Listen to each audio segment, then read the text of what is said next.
Exoprimal is the latest game made by Capcom, and it fully released July 13th of 2023 on Xbox Game Pass, Steam, and PlayStation. This game was advertised very heavily during every major showcase that happened in gaming, and was first shown in the Sony State of Play in March of 2022. They advertised the game as a PvE and PvP experience where you and 4 other players would go up against hordes of dinosaurs, and the team completing all the objectives first would win. Whenever I saw this game, I'd always joke saying this game would be dead on arrival or how this game wouldn't be good.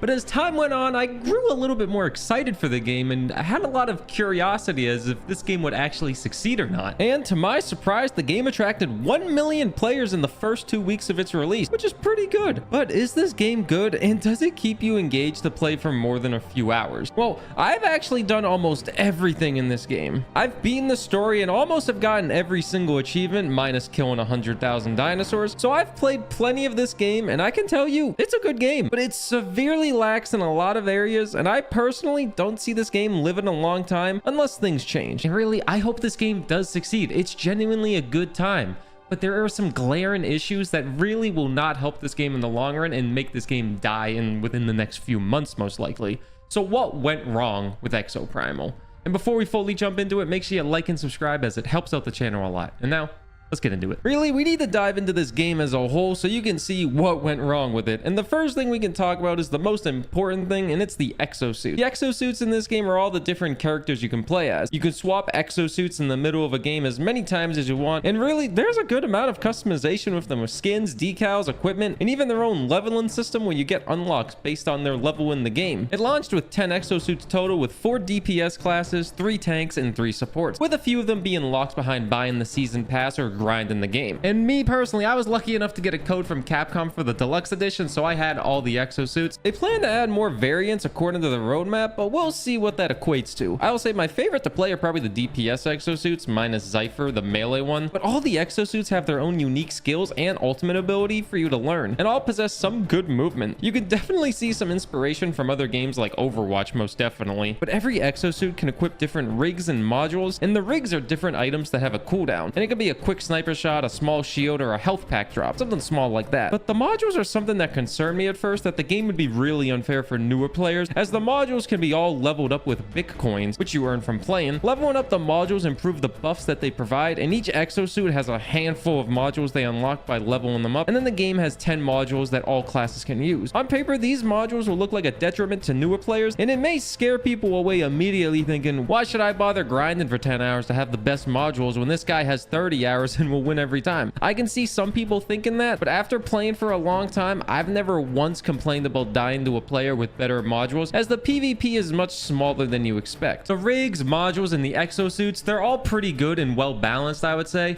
and they're not really part of the problem. They make the game way more enjoyable, and the modules being buffed to give you better buffs with level ups, that's not really like a pay to win or grind to win thing. It doesn't really make that much of a difference, in my opinion. One of the biggest problems with the game is the gameplay and the modes. I would say the core gameplay of killing hordes of dinosaurs is genuinely fun, and I enjoyed it a lot at first. The game only had one game mode on launch with Dino Survival, and it was just based around PvE and PvP, where you kill hordes of dinosaurs and then transfer to the final mission, which would be a PvE or PvP mission. In PvE, it's more or less the same thing as the first phase of the game of just killing dinosaurs, except harder, and the enemy team gets one player controlled dinosaur to attack you. PvP, on the other hand, can be a payload race or even a game mode where you need to destroy 3 pillars with a hammer, and then the final pillar is a giant PvP fight. And then there's one more game mode where you collect a bunch of cartridges while fighting. The more unique game modes of PvP are more fun than the regular PvE missions and even the payload PvP, which is still fun. But the main problem is that these fun modes are locked behind story progression, and we're gonna get into the story as a whole soon, I promise. But you need to play like 5 to 10 hours of Dino Survival to start finding new modes, and even then the modes are random. So Dino Survival, the gameplay is fun, but it just gets very tedious. I'll say the best parts of this game are the major story missions that turn into a 10-person team fight, where you and the other team are fighting the giant raid-esque boss dinosaur, and then you have a 30-person respawn limit and a lot of hard dinosaurs to kill. Those raid battles, they're the best game modes by far, and once you do them with the story, you do randomly get them again while queuing Dino Survival, but it's still very very random, which could make it not very fun if you just want to do the raid battles. And then on July 28th, they launched a new game mode called Savage Gauntlet, where you fight a small horde of dinosaurs and try to win as fast as possible. This mode seems okay. The gameplay is the same as Dino Survival, where you just kill like 3 hordes of dinosaurs and do it as fast as possible, but you need to beat the main story to unlock it. And as I'm making this video, the Savage Gauntlet seems to only be active like Friday and Saturday,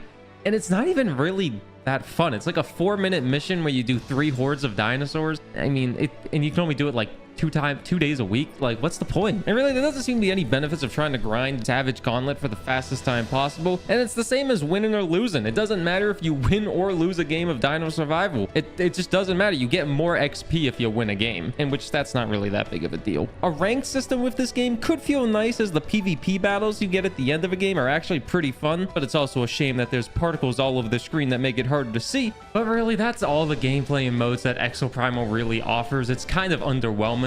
But let's talk about something that I'm very indifferent about in this game, and it's the story. The story of this game gets very confusing and convoluted and has different dimensions and time travel, and really, it's just a mess. I'll say the story doesn't have a lot of gameplay outside the few story missions we discussed a minute ago with the raid battles, but the rest of the story is just cutscenes, dialogues, and some images. The entire story is the database tab on the right side of the main menu, and after every mission you do in Dino Survival, you get pieces to move the story further. It took me about 24 hours of game time to finish the story, and I will tell you, by the end of it, I just wanted it to be over. You have your custom created character along with a group of 3 other people and a robot, and they all have their own backstory and plenty of dialogue in the story, but your character doesn't say anything, and for some reason I just hated it. I felt it made my character awkward, and they didn't really fit in. I'm not gonna spoil the story for you because I feel most people don't really care about the story, and that's fine. I'm happy with how Capcom made the story. Very easy to skip all the dialogue and cutscenes if you want to, but I'll say it lasted way too long. The gameplay is the most important part of this game, which is good enough, and the story is just kind of there. I'll say if you play this game and skip the entire story, you're not really gonna miss out on anything too much. I watched and listened to everything the story had to offer, and even by the end of it, I was still a little confused, and it's not really that memorable. So the story is just, you know, it's there. That's the best way I can describe it. And really, that can lead me to the biggest problem with this game, and I don't really know what to call it, so I'm gonna call it the free-to-play dilemma. This game is expensive, especially for me since I live in Canada. It's an $80 game, and even paying for the base game doesn't give you all the exosuits at the start, and the game still sells skins and a premium battle pass for better cosmetics, which just does not feel good. When the game first came out, some people were saying it's pay to win, and I will say that's not the case. I've played the game for about 40 hours, and I haven't put a cent in, and I feel fine. I firmly believe a game like this should be free to play. It's free to play with Xbox Game Pass, which is nice, but that's the only reason this game has a player base. This is a big first-party game from Capcom, and it had an all-time peak of 4,522 players on Steam, and now barely will hit 1,000 players at a time in a 24-hour window. But the game also had 1 million players 2 weeks in, and you can thank Xbox Game Pass for that. I'm not a big fan of live service games, as I don't really play any, but this game would benefit so much more from being free to play all across the board, while still having monetization for cosmetics and a battle pass. Having a hefty price tag and all the monetization in the game for a story that's not that good,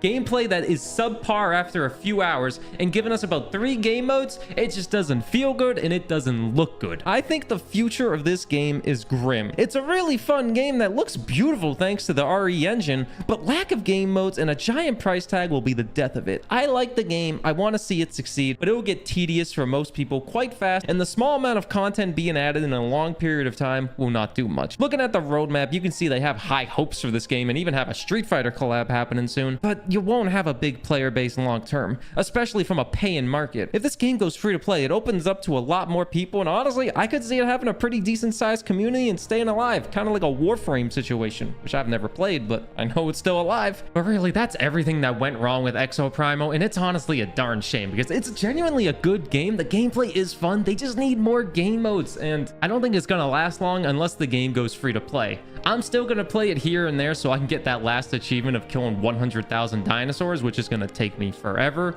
But I hope to see it go free to play so it has an actual future, because it's a good time.